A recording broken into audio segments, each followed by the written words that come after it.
Hello friends, welcome to this video. मैंने पिछले कुछ वीडियोस में around 100 questions of November INI recall के डिस्कस कर लिया है। अब इस पार्ट में मैं 20 मोर क्वेश्चंस को डिस्कस करूंगा। इसको मैंने शॉर्ट एंड क्रिस्प रखा है। अराउंड 8 to 10 मिनट्स में मैं इन 20 क्वेश्चंस को डिस्कस करूंगा with their explanation and answers. So coming to the video, first question है कि एक क्वेश्चन दे रखा था, स्क्रीनिंग मेंबर्स दे रखी थी फैमिली की और वो हाइपरटेंशन एंड डायबिटीज मेलाइटिस से सफ़र कर रहे थे। तो ऐसे जो हाई रिस्क वाले होते हैं, तो हाई रिस्क स्क्रीनिंग को ही हम सिलेक्टिव स्क्रीनिंग भी कहते हैं। इसमें मास स्क्रीनिंग, मल्टीफेस स्क्रीनिंग और एनोनिमस स्क्रीनिंग ऑप्शन में थे, लेकिन सिलेक्टिव स्क्रीनिंग जिसको हम हाई रिस्क स्क्रीनिंग के नाम से भी जानते हैं, उसका आंसर ये इसका आंसर होगा, क्योंकि इसमें हाइपरटेंशन और डायबिटीज मेलाइटिस एक तरीके से हाई रिस्क स्क्रीनिंग के टाइप है। फिर उसके बाद नेक्स्ट क्वेश्चन पे आते हैं, बेस्ट लेवल ऑफ एविडेंस। ये बहुत सिंपल क्वेश्चन है क्योंकि इसे हम कई बार पढ़ चुके हैं। मेटा एनालिसिस इसका आंसर है, जो कि टॉप पे आता है एविडेंस बेस्ड पिरामिड में। तो फर्स्ट क्वेश्चन में ये कह सकता हूँ कि थोड़ा सा मॉडरेट लेवल ऑफ डिफिकल्टी थी, लेकिन जो सेकंड क्वेश्चन है वो ईजी में ही रखा जाएगा। फिर फ्रेंड्स थर्ड क्वेश्चन पे आते हैं।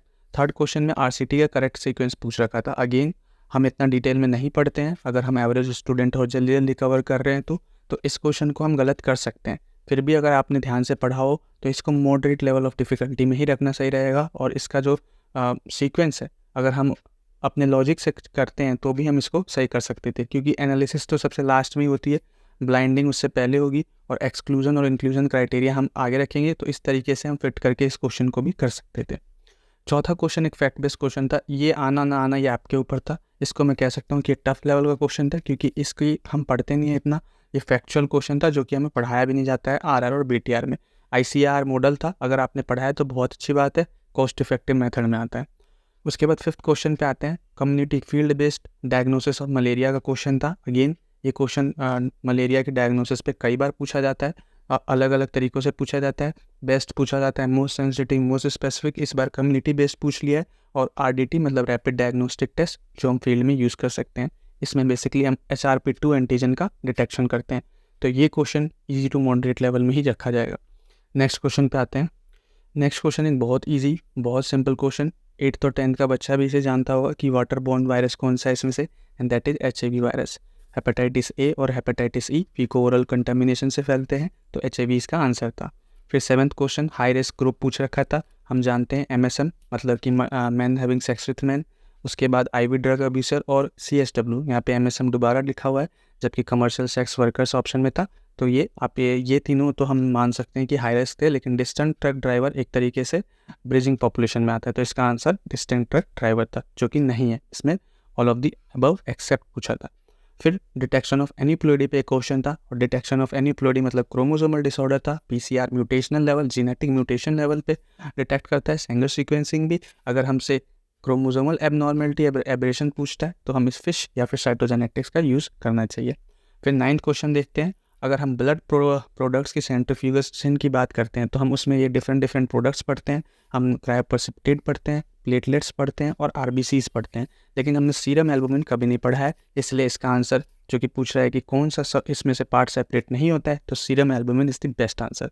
तो इसमें से 6th तो ईजी है question, 7th easy to moderate है, और 8th भी ईजी टू मॉडरेट है, और 9th भी logical question easy to moderate है। तो ये 4 क्वेश्चन के बारे में था। अब आगे नेक्स्ट क्वेश्चन पे आते हैं 10th पे। फ्रेंड्स ये question EMT basically epithelial mesenchymal transition, ये एक डिफिकल्ट क्वेश्चन है। ये रैपिड डिवीजन और BTR में शायद नहीं पढ़ाया गया है, तो इसको आप गलत कर सकते थे। लेकिन अगर आपने पहले अपनी पढ़ाई कर रखी है, मैम ने अपने मेन नोट्स में, प्रीति मैम ने भी पढ़ा रखा है और अलग फैकल्टी ने भी पढ़ा रखा है, तो स्नेल एंड ट्विस्ट प्रोटीन्स होते हैं जो कि एपिथेलियल से मेसेनकाइमल ट्रांजिशन में हेल्प करते हैं। उसके बाद नेक्स्ट क्वेश्चन पे आते हैं, रॉन्ग अबाउट एस्केरिस लम्ब्रिकोइड्स। इसमें 4 ऑप्शन थे। बेसिकली अगर आप इसमें देखो, रेक्टल प्रोलैप्स का एक ऑप्शन था, और हम विपवर्म यानी कि ट्राइकोरिस ट्राइकोरा में पढ़ते हैं कि रेक्टल प्रोलैप्स होता है। तो ये देखते ही आपको समझ में आना चाहिए कि इसका करेक्ट आंसर तो ये होगा, क्योंकि रॉन्ग पूछा था। और बाकी भी अगर आप दूसरे ऑप्शंस पढ़ते, जिसमें से मोस्ट ऑफ द केसेस में एस्केरिस के जो इन्फेक्शन होते हैं वो एसिम्प्टोमेटिक होते हैं, और बाकी अगर देखें तो अस्थमा लाइक सिम्टम्स भी प्रोड्यूस करते हैं। लेकिन हैवी इन्फेक्शन इसमें रेक्टल प्रोलैप्स किसमें केस में आता है, वो ट्राइकोरिस ट्राइकोरा मतलब कि विपवर्म केस में आता है। तो ये क्वेश्चन ईजी टू मॉडरेट था, लेकिन 10th क्वेश्चन एक डिफिकल्ट क्वेश्चन माना जाएगा।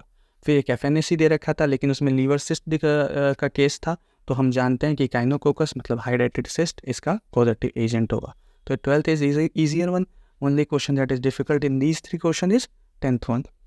फिर फ्रेंड्स एक केस सिनेरियो था, हीमोलिटिक यूरेमिक सिंड्रोम का, जिसमें फीवर, हिमेच्यूरिया, थ्रोम्बोसाइटोपिनिया दे रखा था और लाइकली कॉज पूछ रखा था।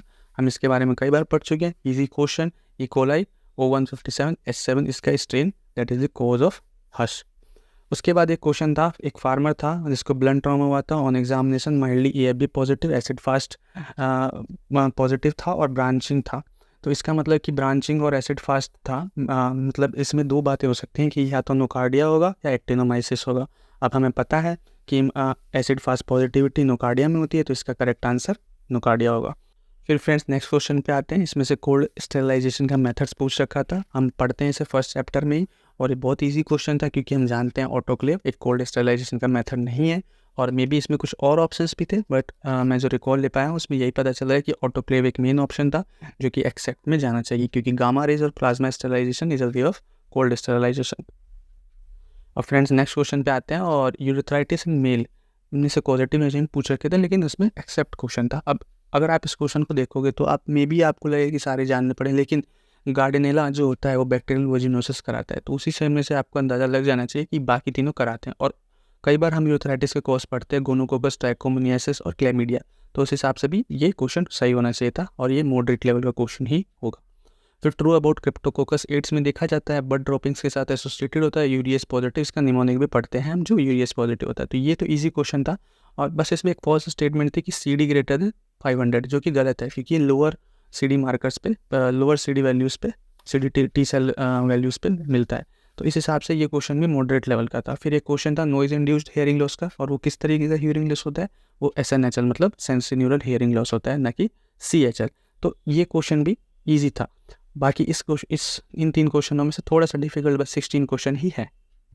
फिर फ्रेंड्स लास्ट के 2 क्वेश्चन देखते हैं, और ये मिथिलिन ब्लू हम बार बार पढ़ते हैं कि मिथाइलोग्लोबिनिया में हम किसका यूज़ करते हैं, तो nitrites is the reducing agent that we use for the treatment of methylene blue poisoning, that is the antidote of methylene blue is basically nitrites.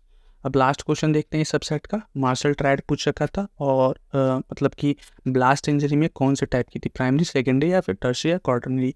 तो हम जानते हैं कि secondary blast injury is basically due to the flying objects and it will lead to the abrasion, contusion, laceration, और इन सब के combination को ही मार्शल ट्रायड कहते हैं। तो ये भी एक इजी क्वेश्चन था क्योंकि BTR में भी पढ़ा रखा है। तो 1920 भी मोर और less easy to moderate question थे। तो ये था 20 क्वेश्चंस का सेट। अब मेरे टोटल क्वेश्चन जो मैंने आपके साथ डिस्कस कर लिए, अराउंड 120 क्वेश्चंस मैंने डिस्कस कर लिए। नेक्स्ट वीडियो में हम मोर 20 क्वेश्चंस को डिस्कस करेंगे। Till then watch the other videos. Thank you for watching the video till here. If you like the video do share, subscribe the channel. और मेरे इस चैनल पे मैंने नीट 2025 के लिए भी बहुत कुछ डाल रखा है, बहुत कुछ इन्फॉर्मेशन दे रखी है, क्या पढ़ के जाना चाहिए, कितना पढ़ना चाहिए, वो सारा आप इस चैनल से देख सकते हैं। प्लेलिस्ट बना रखी है, आप प्लेलिस्ट से देख सकते हैं और इसका मैक्सिमम यूटिलाइज कर सकते हैं। Thank you for watching the video till here. Bye.